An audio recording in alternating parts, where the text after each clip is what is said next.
Okay, we're here at Toyota Speedway at Irwindale for the SRL race tonight, and we have Jonathan Gomez and Dave Reed. Jonathan drives the 22 car, and Dave is his spotter, and they're going to tell us a little bit about spotting.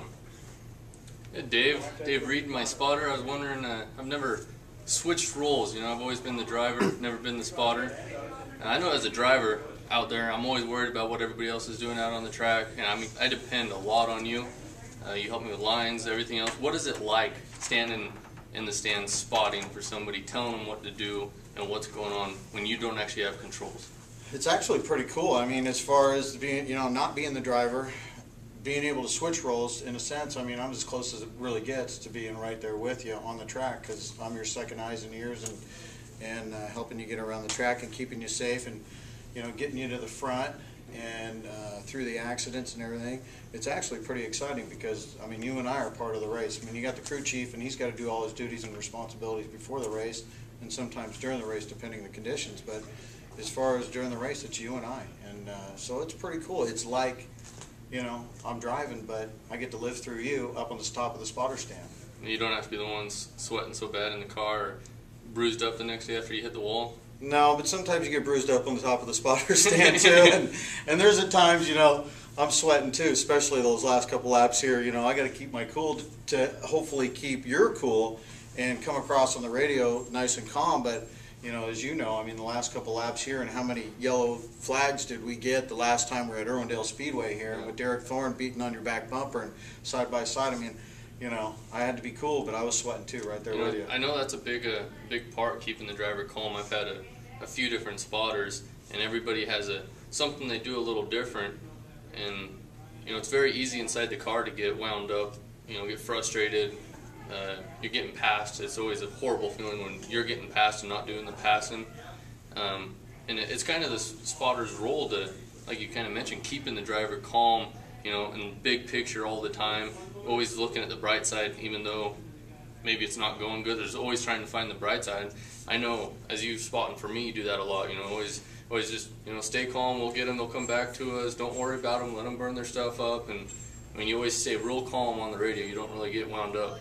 And right. That's a big deal, keeping the driver calm. Well, and that's definitely my job and my responsibility is to keep you calm and to keep the confidence and the motivation, and somewhat to be, definitely a motivator and a coach at times, and to keep you going. And because it's easy to get down. I can tell. I mean, I'm not behind the wheel, but like you said, when we got a game plan and we're going to go at lap 125 and we got 150, and we're 35 laps in, and there's 8 guys that just went by you, but come lap 100, when we're starting to move forward and those guys are going backwards, I mean, you and I both have to trust each other a lot, as well as with what the car's got underneath it. So, there's a lot of times where I do BS you, but I think we have a good enough relationship to where, maybe I believe myself and you believe it as well, but it's definitely a lot of trust and confidence and keeping you calm, which, is definitely a big responsibility. I gotta get this question in here.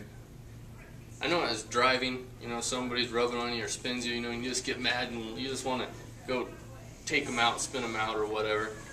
Now, what's it like when the guy that just took me out and you're standing right next to him in the spotter stand? Are you doing the same thing? I mean, are you up there poking them in the chest and saying, "Listen here," or have the fist raised? Yeah, it's pretty close. It's and I got to be calm on that deal too, because as you know, that happened to us in Colorado, and really, I felt like getting in that situation, although. I can't be doing that, but I did step down about 4 steps and go shoulder to shoulder with the guy and just let him know that I didn't appreciate what just went on. And then about 15 laps later, as we're trying to make up our second, third lap, fighting with another car, they were back in the mix of us. And he wasn't real happy with us because he was on the lead lap. But you know what? We're fighting to get back on the lead lap.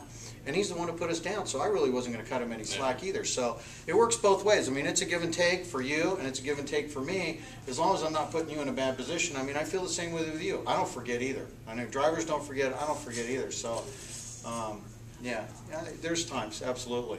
All right, well, there you go. You got Dave Reed, my spotter of the Century Boatland Heritage Cattle Company Chevrolet, number 22. All right. Thank you very much.